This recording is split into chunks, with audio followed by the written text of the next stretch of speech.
Hello বন্ধুরা, আসসালামু আলাইকুম। আশা করি সবাই অনেক ভালো আছেন। আজ আপনাদের মাঝে নতুন একটি রেসিপি শেয়ার করার জন্য আমি আবারও চলে এসেছি। আমি আপনাদেরকে করে দেখাবো কিভাবে আপনার বাসায় খুব সহজেই মুচমুচে মজাদার ইয়ামি আলু ভাজি করবেন। আপনাদের সুবিধার্থে আমরা প্রথম থেকেই সব উপকরণগুলো রেডি করে রেখেছি। তাহলে চলুন এক এক করে দেখে নিই কি কি নিয়েছি। আলুগুলোকে ঝিরিঝিরি করে কেটে নিয়েছি, সাথে নিয়েছি কয়েকটা রসুন কোয়া, আর আছে পেঁয়াজ কুচি, কাঁচামরিচের ফালি। তাহলে চলুন দেরি না করে রান্নাটা শুরু করে দেওয়া যাক। প্রথমে কড়াইতে তেল গরম হতে দিলাম। তেল গরম হয়ে এসেছে, এখন এর মধ্যে ফোড়নের জন্য দিয়ে দিব অল্প পরিমাণ জিরা। এখন আগে থেকে ঝিরিঝিরি করে কাটা আলুগুলো এর মধ্যে দিয়ে দিচ্ছি, সাথে যোগ করছি কুচি করে রাখা পেঁয়াজ আর কাঁচামরিচের ফালিগুলো। দিয়ে দিচ্ছি স্বাদমতো লবণ আর হলুদ গুঁড়ো। এখন সবকিছু ভালোভাবে নেড়েচেড়ে মিশিয়ে দিচ্ছি।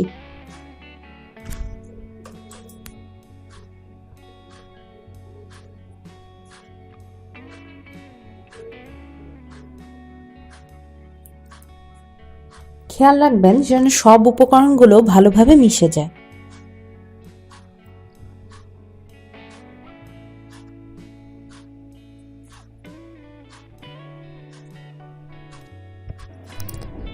এখন ঢাকনা দিয়ে কিছুক্ষণের জন্য ভাজিটি আমরা ঢেকে দেব। বন্ধুরা মনে রাখবেন, আমরা মাঝারি আছে ভাজিটি রান্না করেছি এবং মাঝে মাঝেই ঢাকনাটি উঠিয়ে আপনারা নেড়ে ছেড়ে যাবেন, এতে ভাজিটি পুড়ে যাওয়ার সম্ভাবনা কম থাকে। তো বন্ধুরা দেখুন কত সুন্দর একটি কালার এসেছে।